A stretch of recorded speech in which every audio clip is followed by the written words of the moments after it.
7 नवंबर 1966 लाखों की संख्या में बढ़ती हुई साधुओं की भीड़ जो संसद भवन की तरफ जा रही थी। संसद भवन में पैनिक का माहौल था और वहाँ पे पुलिस और आर्मी फोर्स को भी बढ़ा दिया गया था, लेकिन साधुओं की भीड़ इतनी ज्यादा थी कि उनको रोकना थोड़ा मुश्किल था।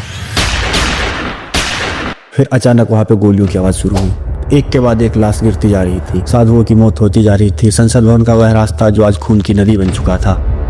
सैकड़ों लोगों पर गोली चलवाई गई और अखबारों में क्या छपा, सिर्फ 8 लोगों की मौत हुई। आखिर क्यों इतने लोगों की भीड़ संसद भवन की तरफ जा रही थी और क्यों उन पर फायरिंग करवाई गई?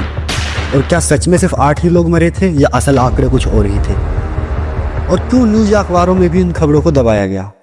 इन सभी सवालों के जवाब जानने के लिए हमें दोस्तों थोड़ा सा इतिहास में पीछे जाना पड़ेगा। सन 1947 संविधान सभा में काउ स्लॉटर पर बैन की अपील की गई और यह अपील करने वालों में कुछ मुख्य सदस्य थे: पंडित ठाकुर दास भगत, सेठ गोविंद दास, काशीनाथ पांडे। यह 1947 की संविधान सभा में काउ स्लॉटर पर पूरी तरह बैन लगवाना चाहते थे, लेकिन नेहरू जी इसके खिलाफ थे। उनका कहना था कि अगर गौ हत्या पर प्रतिबंध लगा तो मैं प्रधानमंत्री पद से इस्तीफा दे दूंगा। सेठ गोविंद दास और कुछ मेंबर्स के दबाव के कारण नेहरू ने आर्टिकल 48 के तहत गायों की सुरक्षा की नीतियों का समर्थन तो किया, लेकिन कानूनी प्रतिबंध का समर्थन बिल्कुल नहीं किया और फिर गौ हत्या पर बैन टल गया। 1955 में दोबारा कोशिश की गई और इस बार लोकसभा में बिल भी लाया गया। लोकसभा में इस बिल पर मतदान हुआ, जिसमें 95 सदस्यों ने समर्थन किया जबकि 12 मेंबर्स ने विरोध किया।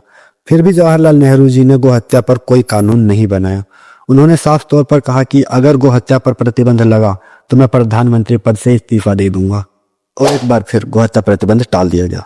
उसके बाद 1964 में जवाहरलाल नेहरू जी के डेथ के बाद हिंदू परिषद और साधु संतों ने दोबारा प्रयास किया और गौ हत्या बैन पर दोबारा से आवाज उठाई। इसी चीज को देखते हुए इंदिरा गांधी ने साधुओं और हिंदू ऑर्गेनाइजेशन से वादा किया कि अगर 1967 का चुनाव में कांग्रेस जीतती है तो पूरी तरह से गौ हत्या पर बैन लगा देंगी। अगर 1967 के लोकसभा चुनाव में कांग्रेस जीतेगी तो गौ हत्या पर प्रतिबंध लगेगा। और क्या इंदिरा गांधी का यह वादा सच था या सिर्फ एक राजनीतिक चाल थी? इस बात का जवाब भी पूरे देश को इसी साल मिल गया, अक्टूबर 1966 में।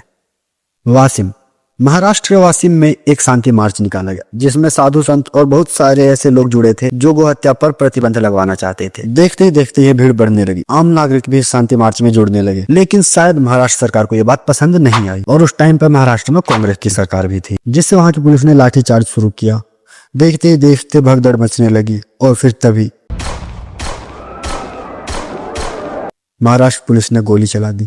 सरकारी रिपोर्ट और आंकड़ों ने बताया कि 11 लोगों की मौत हो गई और कई लोग घायल हो गए, लेकिन एक्चुअल संख्या कभी रिकॉर्ड नहीं की गई।